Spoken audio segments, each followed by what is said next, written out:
Kapanalig, napunta ka na ba sa isang sitwasyon na kung saan may mga times na akala mo may gumagambala sa'yo, may umaatake sa'yo, merong mga sumasalbahe sa'yo spiritually, pero lingid sa kaalaman natin,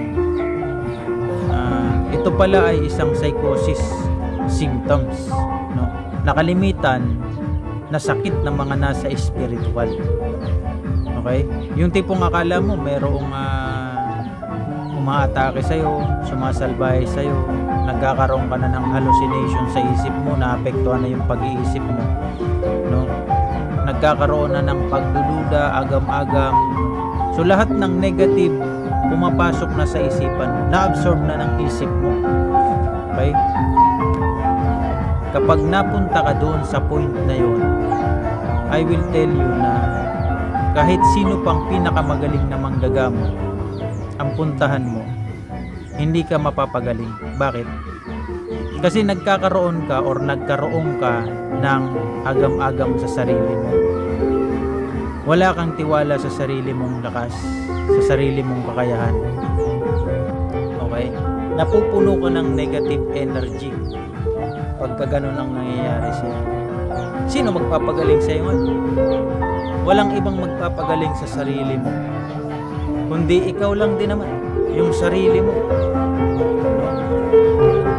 Alam natin na mahirap mapunta sa point na yun, no? Sa pinaka madilim na yugto ng buhay ng tao, pinaka madilim na pagsubok, no? Pinaka matinding pagsubok, lahat naman nadadaanan yan, okay? Yung pagsubok na yan, sa kahit may tiwala ka na sa sarili mo, no? Tatanggalin yan, i-break yan, babasagin yan, no? At sa pamamagitan ng pagbasag na yun, ng pagtitiwala mo sa Kanya, sa Diyos, no? Nagkakaroon ka ng transformation.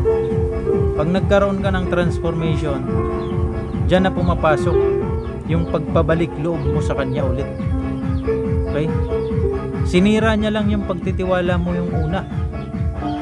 Kasi nga, minsan yung pagtitiwala natin na yun, may pagdududa. Pero pag dumating ka sa point na wala ka ng ibang mapupuntahan kundi siya lang, wala ka ng ibang tatawagin kundi siya lang, no? Nandun na, nabubuo na yung sarili mo, unti-unti nang nagtatransform yun. Sabi sa Bible, kapag naranasan mo ang pinakamatinding pagsubok sa buhay mo, magala ka. So, sa part natin, mahirap yun. Sa totoo lang, no? Dahil ang totoo, hindi mo naman talaga kayang pagtagumpayan yun. Hindi mo kayang managumpay doon. Hindi mo kayang talunin yun. Maging sarili mo, kakalabanin mo. Okay? Hindi mo kayang talunin yun mag-isa. Now, anong kailangan? Kailangan mong buuhin yung sarili mo. Kailangan palakasin mo, patatagin mo yung pagtitiwala mo sa Kanya. Okay? Kailangan mo siya. Kailangan mong ipasok. Maging sentro siya ng buhay mo. Okay? Ganun lang yun. Okay? Kailangan mong palakasin yung ugnayan mo sa Kanya, yung relasyon, kahit una, meron naman, pero hindi pa yun buo kasi. Ngayon, naranasan mo yan, binubuo ka lalo. Okay? Hindi natin kayang labanan mag-isa yung mga pagsubok na dumarating sa buhay natin. Oh, sa totoo lang. Ganun po yun. Ganun ang mangyayari, ang mga nangyayari literal sa mga nasa spiritual. Okay, kaya mga ka-spiritual, isang advice from El Rapa, no, itong video na ito para sa iyo to. Kung nabibigatan ka na, kung akala mo palagi kang mayroong something kakaiba or dinadali ng kung sino man, no, magtiwala ka sa sarili mo. Okay, magtiwala ka sa Diyos.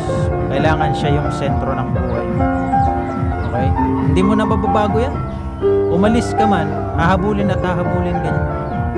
Okay? Kaya kailangan maging sentro ng buhay mo ang Diyos. Okay? Palakasin mo yung sarili mong kakayahan, sarili mo, magtiwala ka sa sarili mo.